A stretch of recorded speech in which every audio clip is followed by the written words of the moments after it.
Hi everyone, एक बार फिर से आपका स्वागत है मेरे यूट्यूब चैनल पे। एग्ज़ाम, खासकर सेंटअप एग्ज़ाम को बहुत कम दिन बचा है। 19 तारीख से आपका सेंटअप एग्ज़ाम होने वाला है। इस बात को ध्यान में देखते हुए ऑब्जेक्टिव की जो अक्सर हम बताते हैं कि बहुत अहमियत है, फिर से हम ऑब्जेक्टिव का क्लास लेकर आए हैं। खासकर उन ऑब्जेक्टिव्स को जो मैंने दो पिछले क्लासेज में टच नहीं किया है, एकदम नया ऑब्जेक्टिव, लेकिन ये अक्सर आपके एग्ज़ाम में पूछा गया है, वहीं से लाए हैं। जो प्रीवियस ईयर का क्वेश्चन है वहाँ से लाए हैं हम। PYQ है ये, रिपीट नहीं किया गया है एक भी को ऑब्जेक्टिव, इसलिए सारा ऑब्जेक्टिव नया है। हम लोग देखेंगे कि इसका हल करने का क्या तरीका है, या कि फिर कोई शॉर्टकट मेथड भी है हल करने के लिए। उन सब चीज़ पे बात करेंगे। शुरू करते हैं बिना किसी लेट के। हम लोग बहुत सारा क्वेश्चन करना है, इसलिए फिर बीच बीच में बात होगी काफ़ी शॉर्ट में। देखते हैं क्वेश्चन। पहला क्वेश्चन लिखा हुआ है कि 1 से 100 तक सभी प्राकृतिक संख्याओं का योग क्या है। आपको इस तरह का कभी भी क्वेश्चन मिले ना, तो उसका सीधा सा एक फॉर्मूला है, वो है n into n plus 1 by 100, sorry by 200 नहीं। मतलब कभी कभी फॉर्मूला पूछता भी है कि प्राकृतिक संख्याओं का जोड़ निकालने के लिए क्या फॉर्मूला है। आपको यही बोल देना है n into n plus 1 by 2। अब देखो कितने प्राकृतिक संख्या का पूछ रहा है वो पूछ रहा है 1 से लेके 100 तक। तो जितना पूछ रहा है ना वो n है, यानी कि 100 है, इंटू 100 प्लस 1 बाई 2। अब आप हल कर दो।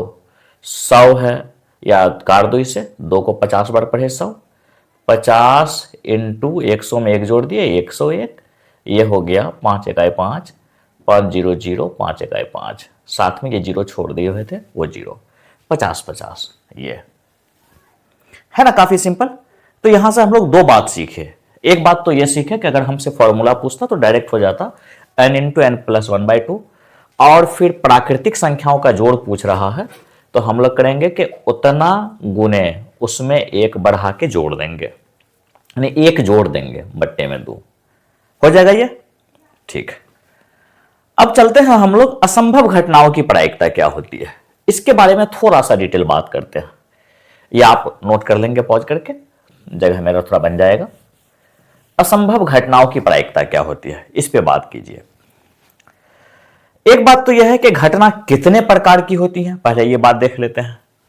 तो आपको पता है घटना 3 प्रकार की होती है। घटना है निश्चित, जो होगा ही, जैसे सूरज का पूरब से निकलना, एक सिक्के को उछालने पे हेड टेल आना, हेड या टेल आना, पासे को फेंकने पे 1 से लेकर 6 तक आना, यह सारा का सारा निश्चित घटना है। और निश्चित घटना की प्रायिकता 1 होती है, ये याद रखें। दूसरे प्रकार की जो घटना है वो है असंभव, संभव है ही नहीं, असंभव घटना जो हो ही नहीं सकता है, असंभव घटना की प्रायिकता 0 होती है। और एक घटना जो होती है वो है संभव तो है परंतु निश्चित नहीं है, पॉसिबल बट नॉट सर्टेन, संभव परंतु अनिश्चित। और ऐसी घटनाओं की प्रायिकता 0 और 1 के बीच में होती है। इसी पे सारा का सारा प्रायिकता हमें पढ़ना होता है, यानी मैक्सिमम प्रायिकता इसी पे पढ़ना होता है। तो आप देख लें, प्रायिकता 3 प्रकार, यानी घटना 3 प्रकार की, निश्चित घटना प्रायिकता 1, असंभव घटना प्रायिकता 0। यहां पूछ रहा है आपको असंभव घटना की प्रायिकता कितनी होती है, तो आंसर हो जाएगा 0।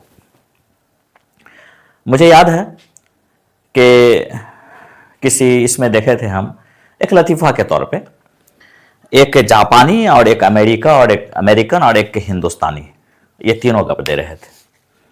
तीनों अपने अपने देश की तारीफ कर रहे थे। जापान वाले ने कहा कि मालूम है मेरे देश में एक ऐसा पानी जहाज बना है ना, जो बिल्कुल समुद्र में डूब के चलता है। अमेरिकन और हिंदुस्तानी, हाँ ऐसा पानी जहाज? कहा नहीं नहीं नहीं, थोड़ा ऊपर से चलता है। अमेरिका वाला सोचा मैं काहे पीछे रहूंगा अब देने में।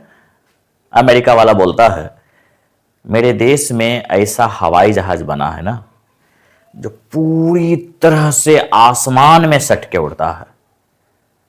हिंदुस्तानी और जापानी कहता है हाँ ऐसा हवाई जहाज बनाया है? कहा नहीं, थोड़ा सा नीचे उड़ता है। अब बात थी हिंदुस्तानी की। ये तो वैसे भी गप देने में माहिर। ये सोचा मैं क्या कहूं। कहा मेरे देश के सभी लोग इतना ज्यादा विकास कर गए कि अब वो मुंह से खाना नहीं खाता है, सब लोग नाक से खाना खा रहा है। जापानी और अमेरिका वाला कहता नाक से खाता है, कहा नहीं थोड़ा सा नीचे। तो ये जो तीन अलग अलग आदमी गप दे रहा था, आप जरा बताओ वो कैसी घटनाएं थी। आप कहेंगे असंभव घटनाएं थी, तीनों नहीं हो सकता था, और तीनों की प्रायिकता कितनी होती? 0। ठीक है, चलिए देखते हैं अगला क्वेश्चन। अगला क्वेश्चन लिखा हुआ है कि सबसे छोटी भाज्य संख्या और सबसे छोटी अभाज्य संख्या का मौसा होगा। सबसे पहले तो हम लोग ये जान लें कि सबसे छोटी भाज्य संख्या क्या है। आपको याद होगा सबसे छोटी भाज्य संख्या के बारे में मैंने कहा था कि सबसे छोटी भाज्य संख्या 4 और सबसे छोटी अभाज्य संख्या, सबसे छोटी अभाज्य संख्या 2। याद रखें, पूछता है ये चीज, और वैसे आपको ऑब्जेक्टिव हम इस तरह का कराए हैं। तो अब बात आई कि 2 और 4 का मौसा क्या होगा। तो बात मौसा की है। देखते हैं कि दोनों अगर एक ही पहाड़े में है तो छोटा वाला मौसा हो जाता है, तो मौसा हो गया 2। अगर यहां पे लौसा पूछता, दोनों एक ही पहाड़े में है तो बड़ा वाला लौसा हो जाता है, तो लौसा हो जाता 4। ये बात तो हो गई। कुछ और क्वेश्चन लौसा मौसा पे जो अक्सर पूछा जाता है। आपसे पूछा जाता है कि 2 लगातार सम संख्या का मौसा। तो याद रखें 2 लगातार सम संख्या का मौसा हमेशा 2 होगा। आपसे पूछा जाता है 2 लगातार विषम संख्या का मौसा। तो याद रखें 2 लगातार विषम संख्या का मौसा 1 होगा। आपसे पूछा जाता है कि सह अभाज्य संख्या का मौसा, सह अभाज्य संख्या का मौसा 1 होता है। बल्कि जिन 2 संख्याओं का मौसा 1 होता है, महत्तम समावर्तक, मौसा से मुराद महत्तम समावर्तक जिसे आप एचसीएफ बोलते हो, तो जिन 2 संख्याओं का मौसा 1 होता है उसी को सह अभाज्य कहते हैं। तो मैंने देखा क्वेश्चन में पूछ रखा था कि 2 सह अभाज्य संख्याओं का मौसा क्या होगा, तो 1 हो जाएगा। अच्छा, कभी कभी आपसे यह पूछा जाता है ए और बी का मौसा। याद रखें ऐसी संख्या जिसमें कॉमन कुछ भी ना है, जैसे एक्स वाई और वाई जेड, इसका मौसा क्या होगा? तो उसका मौसा हमेशा 1 होगा। अगर इसी में पूछता कि ए और बी का लौसा, यानी ऐसी संख्या जिसमें कॉमन कुछ नहीं है, वैसी संख्याओं का लौसा, तो उस दोनों को गुना कर दीजिए, ए गुने बी, यानी कि ए बी हो जाता लौसा। जैसे पूछा जाता कि एक्स वाई और वाई जेड का लौसा, एक्स वाई और वाई जेड का लौसा, तो दोनों में तो कॉमन है, क्या है भाई? Y Y. बाकी जो बच गया वो तो गुना होगा ना, एक्स जेड, और साथ में जो कॉमन है वो भी एक बार आ जाता है, तो हो जाएगा एक्स वाई जेड। समझ रहे हैं ना? इस तरह का अक्सर क्वेश्चन रिपीट होता है, ये नोट कर लें, इसे प्रैक्टिस करें, आसान हो जाएगा बनाने में। देखते हैं अगला क्वेश्चन। अगला लिखा हुआ है कि निम्न में कौन किसी घटना की प्रायिकता नहीं हो सकती है। बहुत बार पूछा हुआ है यह क्वेश्चन कि कौन प्रायिकता नहीं हो सकती है। आइए हम आपको बताते हैं कि किसी घटना की प्रायिकता कौन सब नहीं हो सकती है, प्रायिकता क्या सब नहीं हो सकती है। एक एक करके लिस्ट देखा, फिर आपको अपने आप आंसर आ जाएगा। जैसे अगर कोई आंसर ऐसा है जो 100% से अधिक है, 100% से अधिक, जैसे 101%, तो वो प्रायिकता का आंसर नहीं होगा। इसमें एक चॉइस है 15%, 100% के अंदर में है, इसलिए ये प्रायिकता का आंसर है। यहां पूछ रहा है नहीं हो सकती है, ढूंढेंगे उसको, तो 100% से अधिक वाला आंसर नहीं होगा। दूसरी बात, ऐसा आंसर दिया हुआ हो कि वो दशमलव में हो, तो दशमलव से पहले 0 के अतिरिक्त कुछ भी रहेगा तो आंसर नहीं होगा। अतिरिक्त कुछ हो तो वो आंसर नहीं होता। इसमें एक चॉइस है 0.7, यह आंसर है क्योंकि दशमलव से पहले जीरो है। यहां हम बोले हैं कि दशमलव से पहले जीरो ना होके कुछ और होता तो आंसर नहीं होता। तीसरी बात, कभी भी अंश हर से बड़ा हो जाए तो आंसर नहीं होगा। यहां भी एक बट्टे में है, लेकिन इसका अंश हर से छोटा है, वो आंसर है। अंश बड़ा रहता, हर छोटा रहता तो आंसर नहीं होता। और लास्ट, कभी भी माइनस में आंसर नहीं होगा। माइनस में आंसर होगा तो वो प्रायिकता का आंसर ना होगा। अब जरा देखिए इस सवाल को, निम्न में कौन किसी घटना की प्रायिकता नहीं हो सकती है? ये माइनस में है इसलिए ये नहीं हो सकती है ना? आसान, समझ गए ना सभी? ठीक है, तो फिर फटाफट नोट कीजिए, हम लोग नेक्स्ट कुछ क्वेश्चंस को और देखते हैं। कुछ और क्वेश्चन देखिए ऑब्जेक्टिव का। इसमें लिखा हुआ है क्वेश्चन नंबर 5 जो आप देख रहे हैं, लिखा है कि बिंदुओं ए 3,4 और बी -3,8 को मिलाने वाली रेखाखंड के मध्य बिंदुओं के नियामक हैं। मध्य बिंदुओं के कोऑर्डिनेट्स क्या हैं, ये पूछा जा रहा है। अच्छा, एक काम आप और करो, ये सभी क्वेश्चन आप एक साथ देख रहे हो अपने स्क्रीन पे, आप सारे क्वेश्चन को नोट करो। पहले मेरा बनाया हुआ चीज नहीं देखो, खुद से सॉल्व करो, देखो कि आपसे कितना ज्यादा बन जाता है इसमें से। खुद आप ट्राई करो, उसके बाद फिर से आप देखोगे हमने कैसे कैसे बताया है। ठीक है, चलिए देखते हैं। आप पहले ट्राई कर लेना, फिर उसके बाद देखना। इसे लिखा है कि 3,4 और बी है -3,8 को मिलाने वाले रेखाखंड के मध्य बिंदुओं के नियामक। याद रखें, मध्य बिंदु के नियामक यहां देख लें। x के लिए फॉर्मूला होता है मध्य बिंदु में x1 + x2 / 2, फॉर्मूला भी याद हो जाएगा। y के लिए फॉर्मूला होता है y1 + y2 / 2। पहले x निकाल लेते हैं। अब जैसे कि इसमें आप देख रहे हो, ये तो x1 है, ये y1 है, ये x2 है, ये y2 है। तो x निकालने के लिए हम x1 और x2 को जोड़ेंगे ना, तो 3 में हम जोड़ रहे हैं -3 को, यही ना है, x1 + x2 / 2। यह हो गया 3 ± -3, तो 3 में से 3 चला गया 0/2, हो गया 0। क्लियर? x 0 आ गया। अब आप देखो कहां कहां चॉइस है। ये दो चॉइस तो वैसे ही खत्म हुआ, बी और सी, क्योंकि 0 है नहीं शुरू में। इस दोनों में से हमें एक आंसर मिलेगा ए और डी में से। अब देखते हैं वो कौन है। y निकालने के लिए फॉर्मूला आपने देखा y1 + y2। अभी आप देखें कि ये y1 है और इसमें से ये y2 है, यानी कि 4 + 8/2, 4 + 8/2 यानी 12/2, काट दिए 6। तो x और y जो आया, ये आया, x आया 0, y आया 6, 0 और 6 आंसर होगा। देखिए है, बिल्कुल है डी। मुझे तो पूरा उम्मीद है कि आप भी बना लिए होंगे, है ना? ठीक है, फिर देखते हैं क्वेश्चन नंबर 6। क्वेश्चन नंबर 6 में आपसे कुछ बात, ये हटा देते हैं।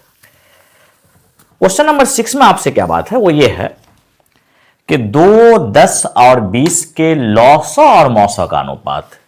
अभी हम आपको बताएं कि जब एक ही पहाड़े में सब हो तो सबसे बड़ा वाला हो जाता है लॉसो, ये हो गया एलसीएम यानी कि लॉसो, और सबसे छोटा वाला हो जाता है मौसो, ये हो गया मौसो। आपसे पूछा जा रहा है कि लॉसो और मौसो का अनुपात, यानी 20:2, 2 धाई के 20, ये हो गया 10:1। है कहीं भाई? ये है आंसर, है ना? बहुत आसान। ठीक है, तो फिर देखते हैं नेक्स्ट क्वेश्चन। लिखा हुआ है, यदि 65 तथा 117 का मौसा 65m-117 के रूप में है तो m का मान क्या है? तो आप पहले 65 और 117 का मौसा निकाल लीजिए। 65 और 117 का मौसा निकालेंगे आप तो कहेंगे 13 होगा, क्योंकि 13 के पहाड़े में 65 भी है, 13 के पहाड़े में 117 भी है। तो वही 13 जो है ना, वो इस फॉर्म में है, 65 है -117 के फॉर्म में है। 65m - 117 बराबर 13। क्यों भाई? क्योंकि 65 और 117 का मौसा 13 है और ये 13 इस फॉर्म में है, इसलिए बराबर है। तो ये हो गया 65m बराबर 13 और माइनस 117 इस साइड ले आए आप, प्लस 117। 65m बराबर 13 और 117 जोड़ेंगे 130, तो m बराबर 130 बाई 65 ना, 65 दूनी 130, यानी m का मान 2 है। ये 2 हो गया। कितना आसान सर है।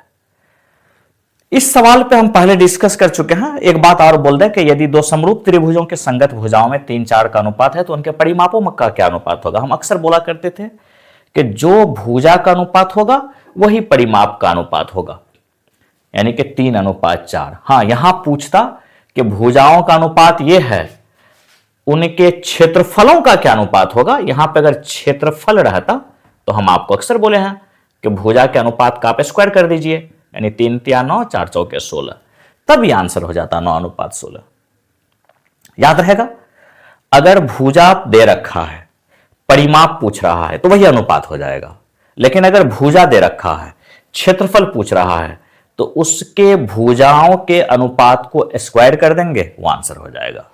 अच्छा, एक और बात, यहां पे ये लिखा है दो समरूप त्रिभुज, यहां पे अगर ये लिखता दो वृत्त के संगत त्रिज्याओं का अनुपात ये है, या दो वृत्त के त्रिज्याओं का अनुपात ये है, तो परिमापों का यानी परिधि का अनुपात क्या होता, सेम ऐसे ही बनता। वर्ग पूछता फिर भी यही होता, यानी वर्ग पूछे, वृत्त पूछे, समरूप त्रिभुज पूछे, समबाहु त्रिभुज पूछे, सेम बनेगा ऐसे ही। ठीक है, सबके लिए ये रूल अप्लाई होगा। अब देखिए, यदि दो वृत्त की परिधि 2 पाई से बढ़ाकर 4 पाई कर दी जाए, परिधि बढ़ाया गया है, 2 पाई से 4 पाई हुआ है, इसका मतलब 2 गुना हुआ, तो उसका क्षेत्रफल कितना गुना होता। यहां भी याद रखिए सेम यही चीज है। अगर यहां पे परिधि के बदले त्रिज्या भी देता ना, कि त्रिज्या को 2 से बढ़ाकर 4 कर दिया गया, सेम चीज बनता। वो बनता कैसे, तो देखिए, जब हमसे पूछता कि क्षेत्रफल कितना गुना बढ़ जाएगा, तो जितना गुना परिधि और त्रिज्या को किया गया उसका स्क्वायर कर देंगे। जैसे यहां पे 2 गुना किया गया तो 2 का स्क्वायर कर दिए 4, यानी 4 गुना आंसर हो गया। क्लियर है ना। अच्छा, फिर यह भी बात है कि यह सबके लिए लागू है। अगर यह हमसे यहां पे पूछता वर्ग रहता, यहां पे पूछता समबाहु त्रिभुज रहता, फिर भी यही चीज होता। नेक्स्ट देखिए, ये क्वेश्चन हमने ऐसे ही ले लिया, ये रिपीटेड है। हम अक्सर बोलते, हम तो शुरू में बोले थे कि क्वेश्चन रिपीट नहीं करेंगे, आपको याद दिलाने के लिए कर दिए। लिखा है कि यदि a और b अभाज्य संख्याएं हैं तो लौसा होगा। अभी अभी हम बताए थे कि दो अलग a और b में अगर कुछ कॉमन नहीं है तो उसका लौसा हो जाएगा दोनों, यानी दोनों का गुणनफल a और b। क्लियर है ना। फटाफट नोट कीजिए, तो फिर देखते हैं अगले कुछ क्वेश्चन के सेट्स को। आइए कुछ और क्वेश्चन देखते हैं। फिर से वही बात, आप स्क्रीन पॉज कीजिए, खुद से पहले बना के देखिए आपसे कितना सॉल्व होता है, फिर तो हम लोग चलेंगे इस सफर पे। एक और बात कि अब तक मैंने इससे पहले, यानी कि जो अभी आप वीडियो देख रहे हैं, इससे पहले मैं ऑब्जेक्टिव पे 2 वीडियो बना चुका हूं, ये तीसरा है। अगर आपने तीनों को ईमानदारी से देख लिया तो मुझे पूरा यकीन है कि आपका ऑब्जेक्टिव नहीं छूटेगा। शर्त है कि आपने उसे ईमानदारी से देखा हो, प्रैक्टिस किया हो, क्योंकि सारा क्वेश्चन इसी बेस्ड होता है। क्वेश्चन हूबहू यही है, सिर्फ उसमें डाटा चेंज है, तरीका वही है बनाने का, सब कुछ वही है, सिर्फ डाटा चेंज कर दिया है। और कुछ क्वेश्चन तो वैसे ही कई साल तक रिपीट करता गया है। तो इसलिए अगर आप अच्छा मार्क्स लाना चाहते हैं तो आप ऑब्जेक्टिव पर भी बहुत ज्यादा फोकस करें, और इस तीनों को, ऑब्जेक्टिव का जो सीरीज 1, 2, 3 है, इस तीनों को गौर से देखें, प्रैक्टिस करें।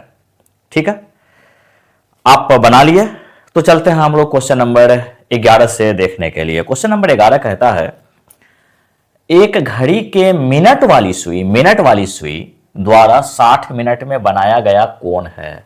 आप जान रहे हैं ना कि अगर ये मिनट वाली सुई है तो पूरा चक्कर डायल का लगा के फिर से अपने जगह पे पहुंचती है, तब जाके 60 मिनट होता। और जब एक डायल का पूरा चक्कर लगा के पहुंचे यानी कि अगर ये मिनट की सुई है, इस चक्कर लगाते हुए फिर से यहीं पे जाके पहुंचे, तो इसका मतलब है कि एक वृत्त बन गया 360 डिग्री का। तो मिनट की सुई द्वारा बनाया गया कोण कितना है? 360 डिग्री 60 मिनट में। लेकिन अगर वो आपसे 1 मिनट, 5 मिनट, 10 मिनट पूछता तो कैसे आप बनाते? तो देखिए 1 मिनट में कितना डिग्री का कोण बनेगा? 60 मिनट में तो 360 डिग्री का। तो 60 से भाग दे दीजिए, 0 से 0 कट गया, 6 के 36, यानी 1 मिनट में बन गया 6 डिग्री का कोण। अब याद रख लें कि मिनट की सुई द्वारा 1 मिनट में 6 डिग्री का कोण बन रहा है। किस तरह से वो आप देख लिए। अब पूछता आपसे 5 मिनट में, बिना कुछ सोचे हुए 5 को 6 से मल्टीप्लाई कर देते, 30 डिग्री का कोण बन गया। 10 मिनट में 10 को 6 से मल्टीप्लाई करते, 60 डिग्री का कोण बन गया। हो जाएगा ना आसानी से। इस पे आपका एक सवाल भी है आपके किताब में, चलेंगे उस पे भी। देख लेते हैं पहले आगे के कुछ क्वेश्चंस को। आइए देखिए, आप 9th में पढ़े हैं कि किसी भी चीज पे पावर 0 का मान 1। तो यहां 8 पे पावर 0 है, गुने 2 पे पावर 0 है। 8 पे पावर 0 का मान 1, 2 पे पावर 0 का मान 1, 1 को 1 से गुना किए 1। ऐसे सवाल में थोड़ा सा फंसाता भी है, तो आप गौर से सबसे पहले जिस पे पावर 0 दे रखा है उसका वैल्यू 1 रख देंगे, बाकी सॉल्व कर लेंगे। अब देखते हैं नेक्स्ट क्वेश्चन। पहले थोड़ा खाली कर लेते हैं इसे।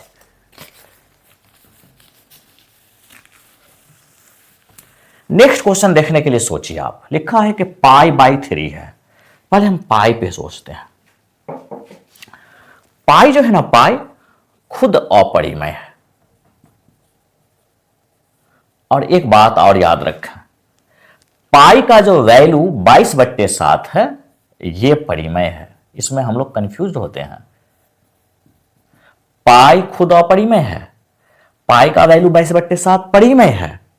और एक और नियम कि अगर हम एक परिमेय और एक अपरिमेय संख्या लें, यानी कि अपरिमेय संख्या में हम किसी भी चीज से भाग दे लें, भाग मीन्स यहां बट्टा, किसी भी चीज से भाग दे लें, गुना कर लें, जोड़ लें, घटा लें, कुछ भी कर लें अपरिमेय के साथ, वो अपरिमेय ही होगा। अब जैसे आप यहां देखो, पाई है, उसमें हम परिमेय संख्या से भाग दे रहे हैं, बट्टे का मतलब भाग दे रहे हैं। तो अभी हम क्या कहें कि कभी भी जब आप अपरिमेय संख्या में किसी भी परिमेय संख्या से भाग देते हैं, गुना करते हैं, जोड़ते हैं, घटाते हैं, तो हर एक केस में अपरिमेय संख्या ही प्राप्त होता है। तो जब पाई अपरिमेय है तो π/3 भी क्या हो जाएगा? अपरिमेय संख्या होगा। याद रहेगा। अगर इसके जगह लिखा होता π+3 अपरिमेय होता, लिखा होता π-3 अपरिमेय होता, हर केस में वो अपरिमेय होगा। आइए देखते हैं अगला क्वेश्चन। अच्छा, ये सब चीज को याद रखेंगे, नोट करते चलेंगे। अगला सवाल है, यदि एक घनाभ की लंबाई, चौड़ाई और ऊंचाई क्रमशः 10 सेंटीमीटर, 8 सेंटीमीटर और 6 सेंटीमीटर है, तो विकर्ण क्या है? विकर्ण के लिए आप एक फॉर्मूला याद रखें। विकर्ण के लिए फॉर्मूला होता है घनाभ के केस में √L² + B² + H²। याद रहेगा। अच्छा, एक और बात, आप 3D फिगर जो भी पढ़े हैं, घन है, घनाभ है, शंकु है, बेलन है, गोला है, अर्धगोला है, छिन्नक है, इन सब चीजों का फॉर्मूला पूरी तरह से कंठस्थ कर लें, अच्छी तरह से याद कर लें, क्योंकि फॉर्मूला से बहुत सारा क्वेश्चन होता है। उसके बाद त्रिकोणमिति से जो रिलेटेड फॉर्मूला सब है, वैल्यूज सब है, वो सब याद कर लें, बहुत क्वेश्चन होता है ऑब्जेक्टिव में। तो एक फॉर्मूला तो भी हम देखें कि विकर्ण के लिए, घनाभ के केस में, घन के केस में नहीं, घनाभ के केस में विकर्ण के लिए फॉर्मूला है √L² + B² + H²। अब वैल्यू रख लेते हैं। L दे रखा है 10, तो 10² प्लस B 8 दे रखा है 8², H 6 दे रखा है 6²। यह हो गया 10 10 के 100, 8 8 64, 6 के 36। ये हो गया √100, 64 36 100 100 100 200। आप ऐसे लिख सकते हैं √10² गुने 2, क्योंकि 10² 10 10 के 100, 100 को 2 से गुना करेंगे 200। अच्छा, इस पे स्क्वायर है तो ये तो रूट से बाहर आ जाएगा, तो हो गया 10√2 सेंटीमीटर। विकर्ण आ गया 10√2 सेंटीमीटर है, 10√2 सेंटीमीटर। बहुत सिंपल है ना। आइए अगला क्वेश्चन देखते हैं। सवाल है एक्स स्क्वायर माइनस 11 के शून्यक। आपके किताब में एक्स स्क्वायर माइनस 3 के शून्यक, एक्स स्क्वायर माइनस 15 के शून्यक ऐसे पूछ रखा है। एक्स स्क्वायर माइनस 11 के शून्यक कितना सिंपल है, ऑब्जेक्टिव हल कर रहे हैं इसलिए हम डायरेक्ट कैसे कर सकते हैं, एक्स स्क्वायर माइनस 11 बराबर 0, तो एक्स स्क्वायर बराबर हो गया 11, स्क्वायर इस पे आ जाएगा तो एक्स बराबर हो जाएगा √11। आप आ जानते हो कि √11 का मतलब होता है प्लस में एक बार √11 और माइनस में एक बार √11, यानी प्लस माइनस √11 है। ये आंसर हो गया, है ना, बहुत आसान। ठीक, अब देखते हैं नेक्स्ट क्वेश्चन। नेक्स्ट लिखा हुआ है क्या कि किसी गोले की त्रिज्या 3 गुनी हो जाती है तो आयतन होगा। आइए थोड़ा सा हम लोग जगह बना ले, फटाफट नोट कर ले।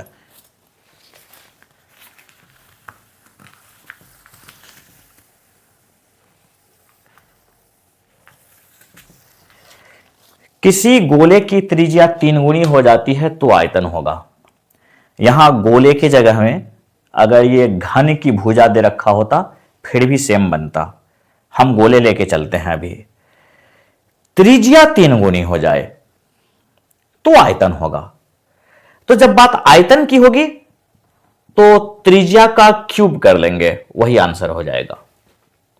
लेकिन जब यह पूछता कि कुल पृष्ठीय क्षेत्रफल की, तो त्रिज्या का स्क्वायर कर लेते, वही आंसर होता। अब अभी चूंकि ये आयतन पूछ रहा है तो त्रिज्या का क्यूब कर लेंगे, यानी कि 3 क्यूब, 3 × 9 = 27 है, 27 गुना, ये आंसर हो गया। अगर ये पूछा होता क्षेत्रफल कितना होगा तो त्रिज्या का स्क्वायर कर लेते, यानी 3 स्क्वायर, 3 × 9। देखिए आपको कंफ्यूज करने के लिए 9 भी आंसर दे रखा है कि आपने 9 पे टिक लगा दो, समझ गए ना। तो अभी 27 आंसर, क्षेत्रफल पूछता, पृष्ठीय क्षेत्रफल पूछता तो 9 आंसर हो जाता। अब है किसी घन का विकर्ण 6√3 सेंटीमीटर है तो पूर्ण पृष्ठीय क्षेत्रफल होगा। अब यहीं से पता चल जाएगा आपको एक और बात, घन वहां घनाभ की बात कर रहे थे। घन के विकर्ण का फॉर्मूला है √3 गुने भुजा। अब विकर्ण दे रखा है 6√3 सेंटीमीटर, तो हमने लिख लिया 6√3 सेंटीमीटर। √3 गुने भुजा, √3 से √3 कट गया, इसका मतलब भुजा आ गया 6 सेंटीमीटर। अब हमसे यह पूछ रहा है कि पूर्ण पृष्ठीय क्षेत्रफल क्या होगा। पूर्ण पृष्ठीय क्षेत्रफल के लिए आपने पढ़ा है कि 6a² यानी 6 गुने भुजा स्क्वायर होता है, यानी 6 तो ये रह गया और 6 स्क्वायर, तो 6 गुने 36 बराबर हो जाएगा 216।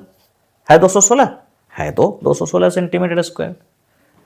अगर ये पूछता हमको कि वक्र पृष्ठ का क्षेत्रफल क्या होगा तो आप खुद बना लेते, आपको फॉर्मूला मालूम है, 4a² होता है, यानी कि 4 गुने 36 हो जाता, शायद 144। 144 भी दे रखा है क्या? 144 भी दे रखा है। कैसे कैसे फंसाता है आपको चॉइस देके, समझ गए? नोट कर लीजिए, फिर हम लोग देखते हैं कुछ और क्वेश्चन। तो दोस्तों कुछ और क्वेश्चन पे बात कर लेते हैं। फिर से वही बात, आप खुद से बना के देखिए, पॉज कर लीजिए और उसके बाद हम लोग का फिर आंसर देखेंगे। देखते हैं क्वेश्चन नंबर 18। यदि द्विघात समीकरण ax² + bx + c = 0 के मूल बराबर हो तो c का मान क्या होगा? एक बात जानिए आप, मूल बराबर के लिए आपने पढ़ा है क्या कि d बराबर होना चाहिए 0 के, और फिर आपने पढ़ा कि d फॉर्मूला होता है b² - 4ac = 0। आपसे c का मान पूछ रहा है, इस c का मान पूछ रहा है। ऐसे लिख सकते हैं b² - 4ac, उस साइड ले गए 4ac। c का जो मान निकालेंगे तो आप कहेंगे कि c का मान निकालेंगे तो c के पास 4a है, वो नीचे आ गया, ऊपर कौन जाएगा? b²। देखिए है आंसर, b² / 4a, ये आंसर है। कितना आसान है, फॉर्मूला याद है सवाल बन जाएगा। फॉर्मूला नहीं याद है तो फिर नहीं बनेगा। फॉर्मूला पे ज्यादा से ज्यादा कोशिश करें कि उसे याद कर लें। आइए ये जगह खाली कर लेते हैं, फिर देखते हैं अगला क्वेश्चन।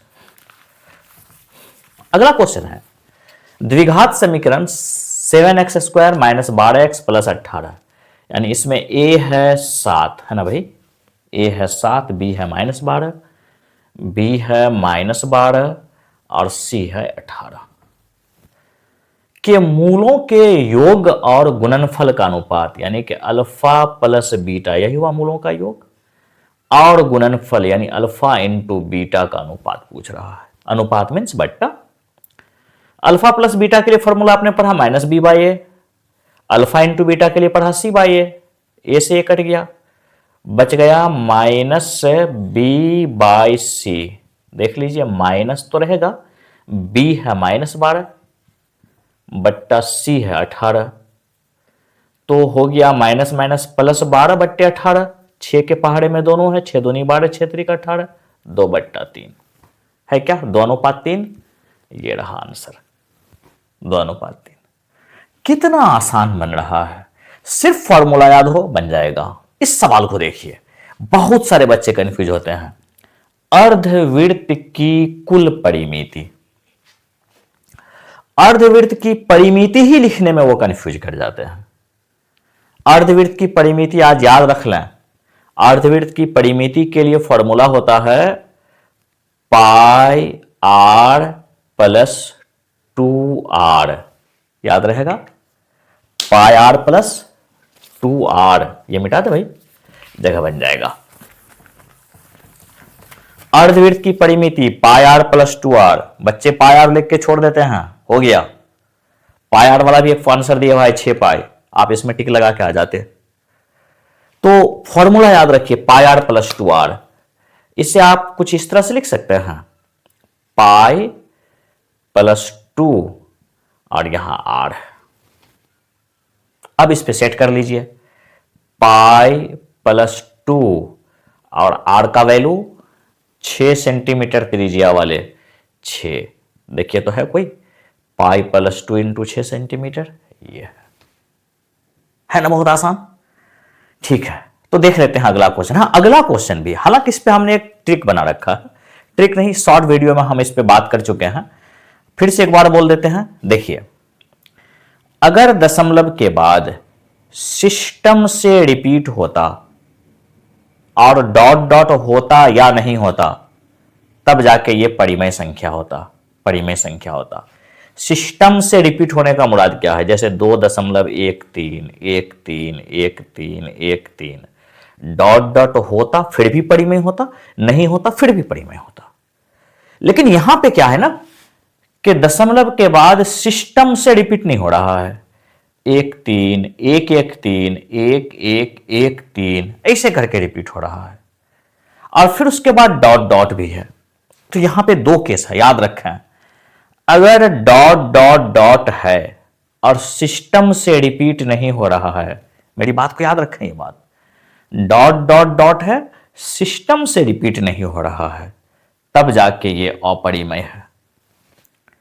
अगर सिस्टम से रिपीट नहीं भी होता और ये डॉट डॉट नहीं होता तो परिमेय होता। कितना बारीकी फर्क है, इसी में उलझ जाते हैं हम लोग। अगर यही सवाल दे देता और वहां पे वो डॉट डॉट नहीं देता तो आंसर होता परिमेय। अब जबकि ये सवाल दिया है साथ में डॉट डॉट भी दिया है तो आंसर होगा अपरिमेय। समझ गया ना? ठीक है, नेक्स्ट क्वेश्चन।